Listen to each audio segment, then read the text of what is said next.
Hello, नमस्कार, आदाब, सत श्री अकाल और अस्सलाम वालेकुम। मैं हूं मोहम्मद अहमद काज़मी, लेकर आया हूं खास फ्राइडे का प्रोग्राम साउथ एशिया पर नजर सैयद अली मुश्तबा के साथ। सैयद अली मुश्तबा साहब सीनियर जर्नलिस्ट हैं, चेन्नई में रहते हैं। पिछले दिनों अपने वतन गए हुए थे, शेखपुरा, बिहार। वहां से उन्हें वो मुसलसल हमसे जुड़े रहे और उनकी किताब कोलकाता में लॉन्च हुई। वहां से भी उन्होंने अपना प्रोग्राम बाकायदा जारी रखा। मैं आपको याद दिला दूं कि उनकी किताब हाल ही में the Indian Muslims twist with democracy launch हुई है कोलकाता में, जिसके बारे में हमने अलग से उनसे बात की थी। आप लोगों ने उसे काफी पसंद किया है। आज सैयद अली मुश्तबा साहब के साथ जो हम बात करेंगे वो ये कि आखिर अमेरिका भारत के खिलाफ अब वो वाली जबान क्यों इस्तेमाल करने लगा जो तकरीबन ईरान के खिलाफ पाबंदियों की बात करता था। अब क्या हुआ, जो रूस के साथ जो मुलाकात हुई पुतिन के साथ, डोनाल्ड ट्रंप और पुतिन की, क्या उस मीटिंग का कोई असर है कि भारत के खिलाफ इतना सख्त रवैया अपनाया जा रहा है, उसे हम समझने की कोशिश करेंगे। उसके अलावा यह भी समझने की कोशिश करेंगे कि चीन के फॉरेन मिनिस्टर भारत आए, उन्होंने क्या कुछ यहां किया, भारत और चीन के बीच में क्या बातें हुई। उसके अलावा उसके बाद वांग यी यहां से इस्लामाबाद गए, पाकिस्तान, और उसके बाद पहुंचे काबुल। काबुल में पहली बार कोई ऐसी मीटिंग हुई हो रही है जो तीन मुल्कों के जिम्मेदारान काबुल में मिल रहे हैं, जिसे ट्राइलेटरल मीटिंग कहा जाता है, त्रिपक्षीय मुलाकात। वो क्या कुछ है, क्या हम समझने की कोशिश समझेंगे उसे कि क्या ये तालिबान की सरकार की कोई बड़ी कामयाबी है। उसके अलावा पाकिस्तान में आसिम मुनीर जो वहां के फौज के सरबराह हैं, उनके सिलसिले में कुछ खबरें आ रही हैं, उस पर भी हम चर्चा करेंगे। और फिर कुछ खबरें बांग्लादेश और श्रीलंका से भी चर्चा करेंगे। ये प्रोग्राम साउथ एशिया के मुल्कों के सिलसिले में है, जो हर फ्राइडे आप 2 बजे देख सकते हैं मीडिया स्टार वर्ल्ड पर। सैयद अली मुश्तबा साहब, वेलकम है आपका मीडिया स्टार वर्ल्ड को। आप वक्त देते हैं उसके लिए बहुत बहुत शुक्रिया। आप ये बताइए कि ये डोनाल्ड ट्रंप आखिर क्या कुछ करेंगे, क्या होगा। ये तो भारत और अमेरिका के बीच में स्ट्रेटेजिक पार्टनरशिप थी, अब पाबंदियों तक बात हो रही है, आखिर क्या कुछ है। जी बहुत बहुत शुक्रिया काज़मी साहब। मेरे सामाइन को मेरा आदाब, सत श्री अकाल और सलाम वालेकुम। अभी जो मैं आपसे गुफ्तगू करूंगा, ये टैरिफ वॉर जो अमेरिका और इंडिया के बीच हो रहा है, इसमें एक बहुत बड़ा धमाका करने वाला हूँ जो कि इंडियन मीडिया में हुआ ही नहीं है और हम और आपको जो है इसकी खबर ही नहीं है। सिर्फ मीडिया स्टार वर्ल्ड आप वो खबर देने वाला है। वो ये है कि इंडिया की जो रशिया से इंपोर्ट है, देखिए ये जो टैरिफ वॉर है इसके 2 या 3 पहलू हैं या कई पहलू हैं। उसमें एक जो सबसे बड़ा मुद्दा जो अभी स्टिकिंग पॉइंट चल रहा है वो इंडिया का रशिया से ऑयल इंपोर्ट। इसके ऊपर अमेरिका जो है वो बजिद है कि इंडिया जो है वो रशिया से ऑयल इंपोर्ट ना करे और अमेरिका की बात को मान ले।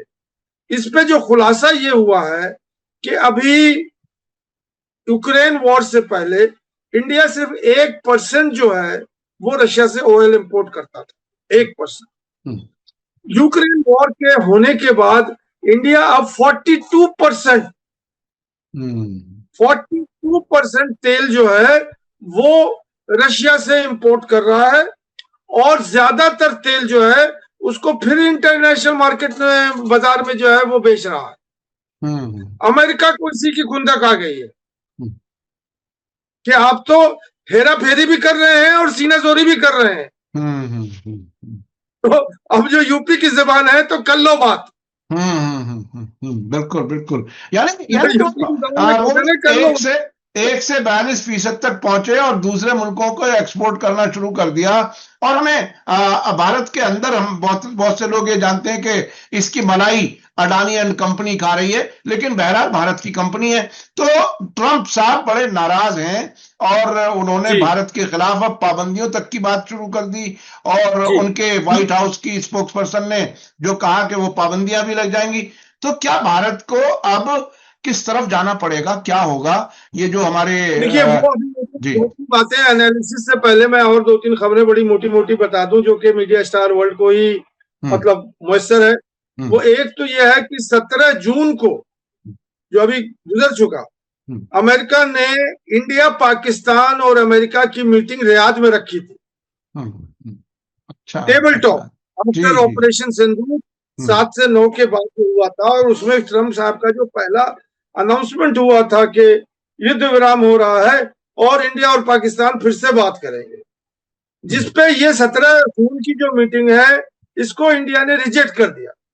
हम्म हम्म अब डोनाल्ड ट्रंप जो है वो तो डोनाल्ड ट्रंप है, हम्म वो अब इन्होंने ये खुंदक निकाल ली है कि हमको आप रिफ्यूज कर दोगे। हम्म हम्म दुनिया का कोई मुल्क जो है अमेरिका को रिफ्यूज कर देगा, तो वो हम्म भी एक बहुत बड़ा मतलब इंडिया के ऊपर जो है वो एक तरह समझ लीजिए कि डोनाल्ड ट्रंप का अपना लेवल है मतलब काम हम्म करने का। और जो कई बातें उसमें ये है कि अभी जो है वो व्हाइट हाउस से जो स्पोक्समैन है उन्होंने अनाउंस किया है कि अगर इंडिया कंटिन्यू करता है रशिया से ऑयल इंपोर्ट के लिए, तो ये जो 50% का टैरिफ है ये आगे भी बढ़ सकता है, हम्म ये आगे भी बढ़ सकता है, वो कहां जाके रुकेगा नहीं। अब वो वर्ड उन्होंने सैंक्शन भी लगाने की बात कहती है कि अब हम्म इंडिया जो है अगर वो ऑयल, देखिए अब यहाँ पे मैं आपको ऑयल डिप्लोमेसी की बात कर रहा हूँ या ऑयल इंपोर्ट की बात कर रहा हूँ। इंडिया ईरान से ऑयल लेता था, हम्म अमेरिका के प्रेशर पे अमेरिका ने प्रेशर दिलवा करके इंडिया को ईरान से ऑयल लेने के लिए बंद कर दिया। हम्म इंडिया ने वो बात मान ली और ईरान से ऑयल लेना बंद कर दिया। उसमें उन्होंने जो है इंडिया ने ईरान के अगेंस्ट में भी जो है वोट यूनाइटेड नेशन में दिया, 2-3 बार जो वोटिंग हुई तो प्रो अमेरिका वोट किया था, एंटी ईरान वोट दिया था। इसी तरह से वेनेजुला के साथ भी जो है इंडिया इंपोर्ट कर रहा था ऑयल, उसमें भी जो है अमेरिका ने मतलब शिकंजा कसा और इंडिया को जो है मतलब बैकफुट पे ले आई और इंडिया ने छोड़ दिया वेनेजुला। अब अमेरिका का भी प्रेशर ये है कि आप इंडिया वो रशिया से तेल लेना बंद कर दे। अब अकड़ देखिए इंडिया, देखिए बात यहां पर यह है कि आपका लेवल क्या है। India is not even a mid power in the world, power का जो हायरार्की होता है उसमें मिड पावर है, वो नीचे से 2 पॉइंट 4 पॉइंट 5 पॉइंट के ऊपर है मतलब। अब आप अमेरिका को आंख दिखाएंगे तो फिर उसका कुछ ना कुछ तो खमियाजा उठाना पड़ेगा। अभी जो एक बात आपसे मैं बता रहा था इसी में, इसी ऑयल केस में इंडिया, डोनाल्ड ट्रंप ने 35 या 36 बार ऑपरेशन सिंदूर का नाम लेकर करके उन्होंने मतलब कहा कि हमने युद्ध विराम कराया है। इंडिया ने उसको डिनाई किया है और अभी तक डिनाई कर रहा है।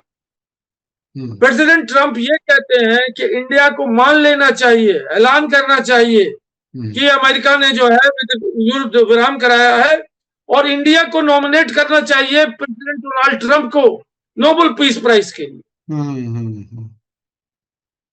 अब ये एक जो Nobel Nobel Nobel peace prize की भूख मुसलसल बढ़ती जा रही है। और कमाल उस वक्त हुआ जब मुसलसल कत्लेआम करने वाला इजरायली प्राइम मिनिस्टर उसने भी नाम पेश कर दिया, बाकायदा लेटर भेज दिया कि ट्रंप को जो है वो नोबल पीस प्राइज मिलना चाहिए। पाकिस्तान ने कर दिया। वो दुनिया के मुल्कों को धमकी दे दे करके नोबेल पीस प्राइज के लिए अपनी सपोर्ट हासिल करना चाह रहे हैं। तो भारत में क्या भारत जिसने ईरान से तेल लेना बंद कर दिया था उनकी धमकी में, अब क्या हुआ? आपका भारत के इंटरेस्ट रूस के साथ कुछ ज्यादा जुड़ गए या क्या, और क्या वजह हो सकती है? नहीं सर, ये तो इवॉल्विंग स्टोरी है। अब तो सारा खेल जो है इसमें ये भी बता दूं मैं, आप 2-3 चीजें और इसी हवाले से है।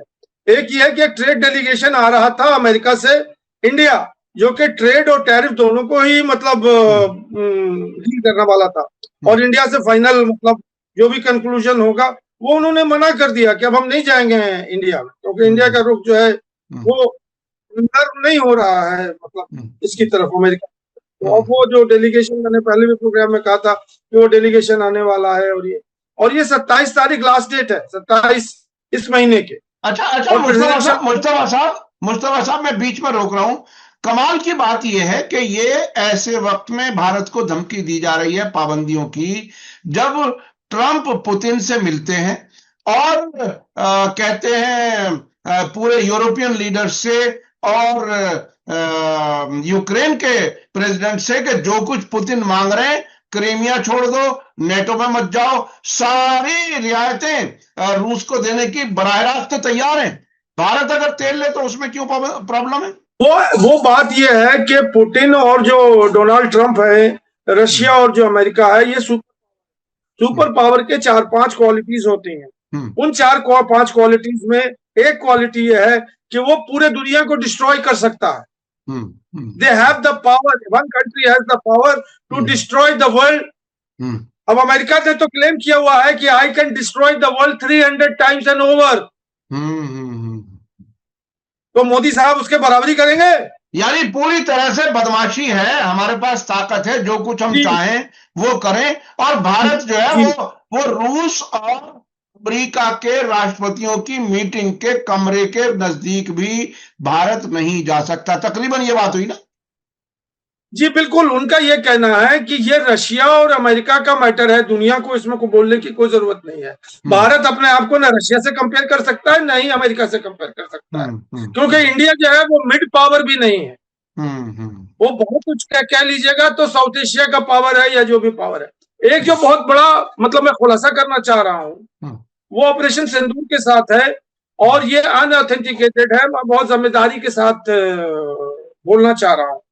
और मैं सब सारे जो मतलब जो क्या कहते हैं साइबर और ये जो क्राइम के जो क्लॉज होते हैं, उसको भी मतलब मद्देनजर रख के बोलना चाह रहा हूँ। अमेरिका के वो उनको एक जिद पकड़ गई है कि इंडिया को एक्नॉलेज करना चाहिए प्रेसिडेंट डोनाल्ड ट्रंप को, मतलब मध्यस्थता में इंडिया पाकिस्तान के वॉर में मतलब मध्यस्थता करने जो इंडिया रिफ्यूज कर रही है।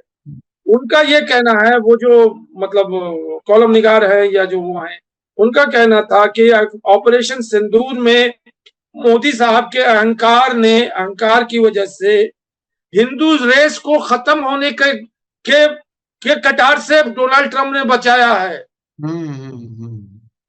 हिंदू रेस, हिंदुत्व, जय श्री राम जिसको लेकर करके आज बीजेपी सरकार दिल्ली की सत्ता पर काबिज है, वो दुनिया से खत्म हो जाती। मोदी साहब के जो घमंड और जरूर और जो उनका मतलब वो ऑपरेशन सिंदूर और दिन में बदन में जय सिंदूर चल रहा था, ये डोनाल्ड ट्रंप है जिसने हिंदू रेस को बचा दिया है। हिंदू रेस को बचा दिया, हिंदुत्व को बचा दिया, आरएसएस को बचा दिया, जो मोदी जी तबाह कर सकते थे उनके हिसाब से। ये बहुत ही दिलचस्प नतीजा है। एक खबर इसी से जुड़ा हुआ एक खबर और है, हाँ, कि एक सैंक्शन और आ गया है अमेरिका के अंदर, वो बाकायदा प्रेसिडेंशियल ऑर्डर भी है कि अब कोई भी हिंदुस्तानी अमेरिका में रह करके एंटी अमेरिकन बात नहीं कर सकता। एंटी अमेरिकन बात नहीं कर सकता। अगर वो करेगा तो एक्स्ट्राडिट हो जाएगा, चला जाएगा हिंदुस्तान। ये भी ऑर्डर आ गया है कि जो आरएसएस के लोग जो वहां बैठ कर करके मतलब षड्यंत्र रचाते थे कि हिंदुस्तान में क्या होना नहीं होना, इसके ऊपर भी वहां पे अब बेदारी आ गई है। तो ये सब चीजें इंडिया और यूएस के रिलेशनशिप में मतलब एक बहुत बड़ा, अब क्या इसका रिएक्शन होगा मैं उसके बारे में भी बता दूं कि अब इंडिया को तो हमारी तरफ से यही चाहिए, हम तो भारतीय हैं, मतलब तिरंगा के नीचे खड़े, कि इंडिया को अमेरिका का जो भी रुख है उसको देख लेना चाहिए। एक चीज और भी, इसमें बड़ी सारी बातें हैं। बिडेन सरकार जो आई थी, देखिए जब वो पहली बार जो मतलब ट्रंप सरकार थी तो वाहवाही थी मोदी की और मतलब ट्रंप सरकार की, उसमें शायद 18 बार जो है मोदी साहब ट्रंप से मिले थे। उसके बाद जब बिडेन सरकार आई थी, बिडेन साहब जो है, ट्रंप साहब जो है ऑपोजिशन में थे, वो मोदी साहब 4 बार अमेरिका गए, एक बार भी वो ट्रंप से नहीं मिले जब वो ऑपोजिशन। इसकी भी खुंदक उनको पड़ी हुई है कि आप तो बिडेन से मिले थे, हमारे पास नहीं आए आप। बहुत ही छोटे दिन का आदमी है, बहुत ही छोटे दिन का आदमी है। इसमें ये भी एक नतीजा है। देखिए, दो मुल्कों के जब राष्ट्राध्यक्ष मिलते हैं तो बहुत जरूरी नहीं होता कि अपोजिशन लीडर से भी जाकर के मिले। हाँ, कुछ मुल्कों के ऐसे प्रोटोकॉल हैं, लेकिन वो तो खुद मुकदमा में फंसे हुए थे, वो खुद परेशान हाली के दौर से गुजर रहे थे। ट्रंप, ये अमेरिका शायद ये पहला मुल्क है कि प्रोसिक्यूट होने के बाद में वो शख्स दोबारा फिर प्रेसिडेंट बनता है जिसने बाकायदा कैपिटल हिल पर हमला कराया था, उसको सपोर्ट किया था, वो आदमी फिर प्रेसिडेंट बना। ये बहुत ही अहम। अच्छा, अब मैं चलना चाहता हूं चाइना के फॉरेन मिनिस्टर की भारत यात्रा में क्या कुछ हुआ। हमारे पास आहिस्ता, चूंकि कई खबरें हैं, जरा मुख्तसर बताते चले ताकि सारी खबरें कवर हो जाए। जी। देखिए, चाइना के अभी वांग ही साहब जो फॉरेन मिनिस्टर हैं वहां के, वो आए थे यहाँ इंडिया में रिपब्लिक डे परेड में, 1-2 दिन रहे भी। बहुत सारी चीजों पे बात भी हुई है। हमारी मीडिया को मैं वॉच कर रहा हूँ, इंडियन मीडिया कह रही है कि अब से फिर से इंडिया चाइना का जो रिलेशनशिप है वो रीस्टार्ट होने वाला है, रीएडजस्टमेंट होने वाला है, रीअलाइनमेंट होने वाला है। ये सारी बातें, अच्छी अच्छी बातें जो है वो मतलब इंडियन मीडिया में आ रही हैं।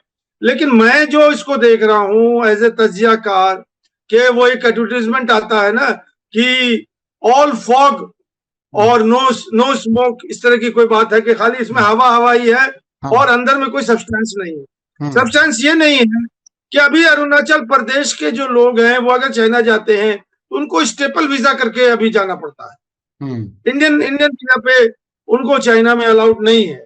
जो हमारा बॉर्डर का जो क्लैश है, वो बॉर्डर के ऊपर जो है वो 1 इंच भी हटे नहीं है। उन्होंने ना ही डिसएंगेजमेंट की बात की वांग ही ने, ना ही डिस्कलेशन की शायद बात की है, पीस की बात की है। लेकिन वो जो उन्होंने गलवान और 2020 में जो हमारी जमीन और धरती ले ली है, उससे वो हटने के लिए कोई बात नहीं। जो सबसे अहम बात यह है कि अभी 3 महीना पहले यही चाइना पाकिस्तान का दोस्त था, टेररिस्ट का दोस्त था, और इंडिया जो मोदी सरकार है या मोदी जो है, और कि हम टेररिज्म और बातचीत एक साथ नहीं कर सकते हैं। अब क्या कर रहे हैं? वांग यी को जो है आपने रेड कारपेट दिया और उनको प्राइम मिनिस्टर मोदी से मिले, अजीत डोभाल से मिले, शंकर से मिले। तो ये क्या मापदंड है? पाकिस्तान के साथ तो आप करें कि हम बात नहीं करेंगे, चाइना के साथ जो है हम बात करेंगे। और चाइना जो है वो पाकिस्तान का दोस्त है, वो सारी दुनिया को मालूम है। और पूरा जो अभी ऑपरेशन सिंदूर हुआ है वो तो चाइना ही ने ही लड़ा है, पाकिस्तान तो एक फ्रंट मैन था। उसके बाद अब चाइना को इतना स्पेस दे रहे हैं कि आइए साहब, आइए साहब, आइए साहब, आप आकर करके हमारे गोद में बैठ जाइए। वो बांग्लादेश में है, वो श्रीलंका में है, वो पाकिस्तान में है। यानी इसमें देखिए इस पूरे खेल में मुझे ऐसा लग रहा है कि असली खिलाड़ी बैठा है वॉशिंगटन में। उसने दबाव डाला तो ये चीन की तरफ भागना शुरू हुआ। हमारे प्रधानमंत्री भी जाने वाले हैं, चीन जाने वाले हैं एससीओ की मीटिंग में, और शी जिनपिंग से भी मुलाकात करेंगे। तो वो जो वॉशिंगटन में बैठा हुआ है एक शख्स जो पूरी दुनिया को हिला करके रखा हुआ है, उसके कुछ असर हैं जो भारत जो है वो दुश्मन के साथी दुश्मन को भी अपना दोस्त समझ रहा है। हालांकि उसूल होता है कि दुश्मन का दोस्त हमारा दुश्मन, लेकिन वहां तो दोस्ती की बात हो रही। जी, आप कुछ कहना चाह रहे हैं? जी, 2 बहुत अहम बातें हैं, मुख्तसर टाइम है। ये जो शिपिंग जो अभी आने, शिपिंग नहीं, वो वांग ही जो आए थे यहाँ पे, तो ये तो ज्यादातर वो जो हमारा ब्रिक्स की मीटिंग होने वाली, शंघाई कॉर्पोरेशन की मीटिंग होने वाली है चाइना में, जिसमें हमारे मोदी साहब जा रहे हैं 31 अगस्त को, उसके ऊपर भी बात करने के लिए वो आए थे वहां। और ये भी बता दें कि शंघाई कॉर्पोरेशन जो है वो पूरा का पूरा सिक्योरिटी और टेररिज्म और इस तरह की बातों के लिए। और ये भी आपको याद होगा कि अभी जब ईरान पे अटैक किया था इजराइल ने, तो शंघाई कॉर्पोरेशन ने मिल करके उसको कंडेम किया था। इंडिया उससे निकल के बाहर स्टेटमेंट दिया कि हम जो है मतलब अलग से शंघाई कॉर्पोरेशन के स्टेटमेंट से हम सहमति नहीं रखते हैं। और एक तरह से उसने इजराइल का समर्थन दिया था ईरान के अटैक। अब इसी की समिट होने वाली है इस महीने के एंड में, जिसमें मोदी साहब जा रहे हैं। इसकी बातचीत करने के लिए वांग ही आ रहे थे यहाँ पे कि मतलब हम। अब इसी के साथ साथ ये भी है कि दिसंबर के महीने में क्वाड की मीटिंग हो रही है, जिसमें डोनाल्ड ट्रंप को इंडिया आना है। और ये ट्रेड वॉर हो रहा है अभी, और टैरिफ वॉर हो रहा है। डोनाल्ड ट्रंप आएंगे कि नहीं आएंगे, दिल्ली उसकी सदारत करेगी। ये बड़े कॉम्प्लेक्स मैटर है सर। अच्छा, ये बहुत ही दिलचस्प होगा। फिर तो अगला साल भारत ब्रिक्स का चेयरमैन भी होगा, भारत में ही क्वाड मीटिंग भी होगी। तो वो जो कुछ तज्जियाकार कहते हैं कि भाई चीन के खिलाफ क्वाड, उसमें भी हम हैं, चीन के साथ ब्रिक्स उसमें भी हमें। तो अब जो ट्रंप ने प्रेशर टेक्टिक का इस्तेमाल किया है, अब शायद भारत को कोई एक पोजीशन लेनी पड़ेगी, ईरान के साथ जाए या इजराइल के साथ जाए, चीन के साथ जाए या अमेरिका के साथ जाए, ये फैसले अब भारत को लेने पड़ेंगे। ऐसा लगता है कि ये बहुत ही क्रूशल टाइम है। अच्छा, अब आगे बढ़ते हैं। वांग ये यहां से इस्लामाबाद गए, उसके बाद काबुल पहुंचे। ये क्या कोई नई खिचड़ी पक रही है वहां पर इस्लामाबाद और नहीं, काबुल में? ये क्या ये देखिए भारत बात के क्या है खिलाफ ही कोई कि काम हो रहा है? नहीं, नहीं, काम तो हो ही रहा है, काम तो बहुत लेवल पे हो रहा है, वो भारत के खिलाफ ही हो रहा है। चाइना हिंदुस्तान का दोस्त नहीं है, इंडिया हम्म चाइना का दोस्त बनना चाह रहा। चाइना इंडिया का जी दोस्त नहीं है, जी इंडिया जी। चाइना का दोस्त बनना चाह रहा है, इसलिए कि अमेरिका इंडिया को जो है पुशिंग टू द वॉल, हाँ। इंडिया को जो है वो वॉल की तरफ पुश कर रहा है। हम्म तो इंडिया जो है वो अपनी जान बचाने के लिए वो मतलब अब चाइना के गोद में जा रहा। अब यहाँ पे एक चीज मैं करेक्ट कर दूं कि वांग ही को जाना था पाकिस्तान, लेकिन वो पाकिस्तान नहीं गए हम्म। और वो सीधा के सीधा काबुल चले।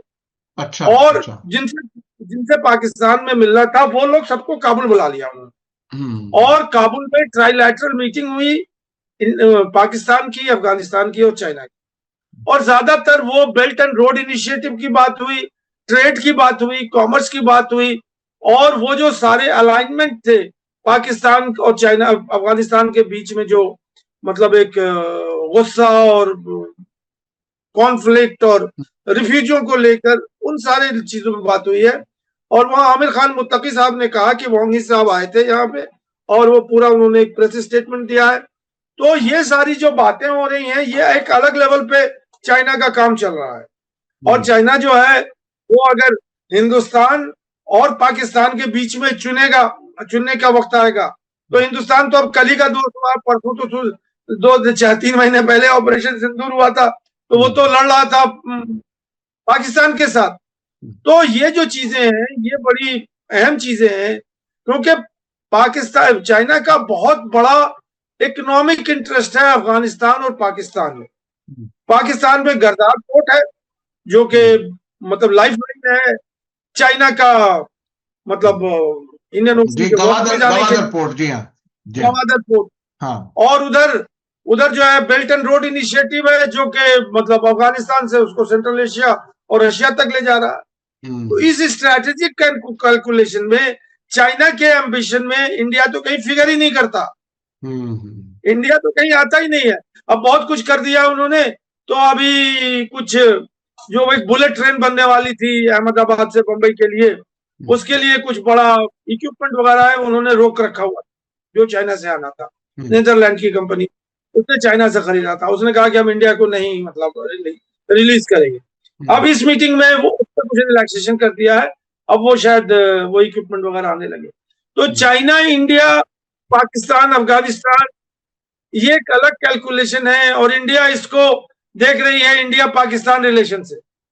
वो अरे साहब, ट्रंप ने तो पिछले दिनों ये भी कह दिया था कि हम पाकिस्तान में गैस एक्सप्लोर करेंगे और भारत जो है वो पाकिस्तान से गैस ले सकता है। वो तो क्या क्या किस किस तरह से जोड़ तोड़ कर रहा है, और भारत ये कह रहा है कि साहब टेररिज्म और बातचीत एक साथ नहीं चल सकती।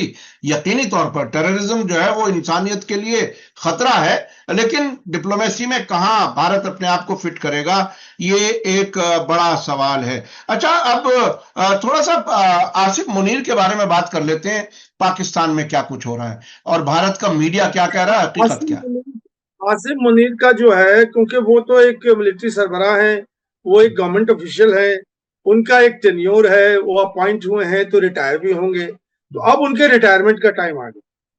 अब वो परवेज मुशर्रफ की तरह वो क्या करेंगे नहीं करेंगे, कैसे पलटे खाएंगे, क्या करेंगे, सीईओ बनेंगे कि फील्ड मार्शल डिक्टेटर बनेंगे, क्या बनेंगे, ये तो वक्त बताएगा।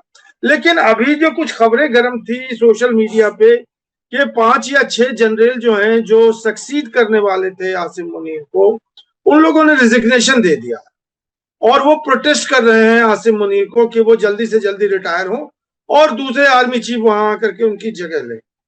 अब ये जो खबर है वो पाकिस्तान से ज्यादा इंडिया में गर्म थी, इंडिया के सोशल मीडिया में, कि मतलब आसिम मुनीर से तो अब निजात मिलने वाला है और ये होने वाला है।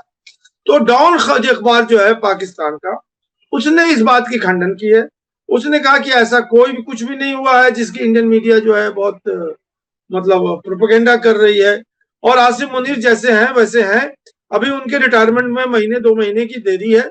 अब देखिए अब आगे वो क्या अच्छा, क्या जाल खेलेंगे। भारत के मीडिया ने तो इजराइल गाजा वाली जो जंग शुरू हुई, उसने तो भारत के मीडिया ने तो ये कह दिया था कि एक हफ्ते में खत्म हो जाएगा साहब हमास, और ये कहना शुरू कर दिया था कि हमारे पास सीक्रेट प्लान आ गया है। और अब देखिए 22 महीने हो गए, अब भारत का मीडिया कहाँ मुंह छुपाए फिर रहा है, जिसको गोदी मीडिया कहते हैं। अच्छा, हमारे पास अब वक्त और बहुत कम रह गया है। अब बांग्लादेश में जो कुछ कुछ विदेशी कंपनियों का मामला क्या है, जो भारत में कुछ मुश्किल आ रही है और बांग्लादेश जा रही हैं, वो क्या कुछ है, उसे भी हम समझने की कोशिश करेंगे जी। जी, बांग्लादेश से 2-3 खबरें हैं। पहले जो आप जिस पर इशारा कर रहे हैं वो है गारमेंट इंडस्ट्री के ऊपर। अब इंडिया जो है वो 50% प्लस टैरिफ मतलब झेल रही है। तो बहुत सारी जो फॉरेन कंपनियां हैं जो कि अपना मैन्युफैक्चरिंग यूनिट जो है वो इंडिया में और हमारे तमिलनाडु में, यहाँ एक जगह है त्रिपुर जिसको मैनचेस्टर ऑफ तमिलनाडु कहते हैं, और वहां सारी दुनिया के ग्लोबल ब्रांड बनते हैं। और उनकी जो जो मैन्युफैक्चरिंग होती है या उनकी स्टिचिंग होती है, असेंबलिंग होती है, वो यहीं हो रही है। और काफी पैसा जो है वो तमिलनाडु गवर्नमेंट को वहां के इंटरनेशनल कंपनी जो है देती है। अब ये सब जो है 50% और ऊपर की टैरिफ ये लोग झेलना नहीं चाहते हैं, और ये सब भाग रहे हैं बांग्लादेश, क्योंकि उन्हें बांग्लादेश में जाकर करके अपनी यूनिट को लोकेट करने में ज्यादा आसानी होगी बनिस्बत के वो वियतनाम और कंबोडिया और उस तरह के मुल्क में जाकर के वो करेंगे। ये पाकिस्तान और बांग्लादेश और इंडिया जो है वो बहुत नजदीक नजदीक है। अब इस पे इंडिया ने जो है जीएसटी को रिवाइज किया है, अभी अब याद होगा जीएसटी का रिवीजन कर दिया है, जीएसटी में रिलैक्सेशन किया है। वो सब इसीलिए किया है कि ये कंपनियां बाहर ना जाए। दूसरा, उन्होंने 11% जो कॉटन इंपोर्ट का जो लेवी था इंडिया की तरफ से, टैरिफ था, उसको भी वेव कर दिया उन्होंने। लेकिन उसके बाद भी जो ये कंपनियां जो बाहर की कंपनियां हैं, उन्हें ये लग रहा है कि हम प्रॉफिट नहीं कमा सकेंगे इंडिया के, अमेरिकन के, क्योंकि इनका जो जो जो मैन्युफैक्चर्ड गुड्स है वो सब अमेरिका में जाता है और यूरोप में जाता है। ये सारी ब्रांडेड कंपनियां हैं जिसको हम आप सब जानते हैं बहुत अच्छी तरह। ये सब कंपनियां जो है वहां जाकर के यूरोप में और अमेरिका में इंडिया के मेड इन इंडिया में जो है वो मैन्युफैक्चर होती है, वहां जाके भी। तो मेड इन इंडिया का जब वो बिल लग जाएगा उसके ऊपर, वो तो लगना ही लगना है उसके ऊपर, लोगों जो है लगना लग रहा है, तो टैरिफ अपने आप ही लग जाएगा। जब टैरिफ अपने आप लग जाएगा तो जो 100 रुपए का शर्ट है 150 रुपए या उससे ज्यादा में जाएगा। तो ये कंपनियां जा रही हैं, इंडिया उनको रोकना चाह रही है, लेकिन ये कहाँ जाके बाहर थमेगा वो मुझे मालूम नहीं है। लेकिन ये खबर यानी ट्रंप के टेरिफ वार से हम डायरेक्ट और इनडायरेक्ट दोनों तरीके से नुकसान में जाएंगे। एक तरफ तो हमारा माल वहां नहीं जाएगा, जो कुछ यहां बनता था विदेशी कंपनियां भी बनाती थी, वो भी हमारे यहां से रोजगार और कम होगा। ये एक बड़ा असर होने वाला है। अच्छा, अब इधर बांग्लादेश और चाइना तीस्ता रिवर के मामले में जो कोई एक एग्रीमेंट हुआ, वो क्या है जी? ये बहुत बड़ी खबर है। मतलब तीस्ता रिवर का जो प्रॉब्लम था वो इंडिया और बांग्लादेश का प्रॉब्लम था, क्योंकि तीस्ता रिवर जो है वो सिक्किम से होती हुई वेस्ट बंगाल आती है, वेस्ट बंगाल से जो है वो चली जाती है बांग्लादेश, और बांग्लादेश में बहुत लंबा सफर करती है, 125 या 200 किलोमीटर के करीब आसपास। और वहां जो है वो तबाही लाती है हर साल, या तो फ्लड के मामले में से या तो ड्रॉट के मामले से। और बांग्लादेश के का मतलब कंसिस्टेंटली जो है शेख हसीना वाजिद ने तो दे ही दिया था इंडिया को कि आप इंडिया को इसमें पैसे निवेश कीजिए और हमारा जो है तीसरा रिवॉर्ड का, तो मनमोहन सिंह के टाइम से भी चल रहा था। अब वो हमेशा जो सेंट्रल गवर्नमेंट है वो स्टेट गवर्नमेंट पे आके रुक जाती थी कि स्टेट गवर्नमेंट जो ममता बनर्जी हैं वो इसको आगे नहीं बढ़ने देती हैं। तो ये खेल जो है वो इंडिया और बांग्लादेश का कोई 10-12 साल से या उससे ज्यादा चल रहा था। अब बांग्लादेश का पेशेंस खत्म हो गया, उसने संधि कर ली है, और ये कोई 5.5 करोड़ बांग्लादेशी करेंसी का लोन मिलने वाला है चाइना से बांग्लादेश को। और उसके साथ साथ बांग्लादेश को चाइना के जो वर्कर हैं वो आकर के वो पूरे रिवर के ऊपर काम करेंगे, और जहां जहां उन्हें डैम बनाना है, जहां जहां उन्हें मतलब वो करना है, तो ये पूरा प्रोजेक्ट जो है तीस्ता रिवर का वो चला जा चुका।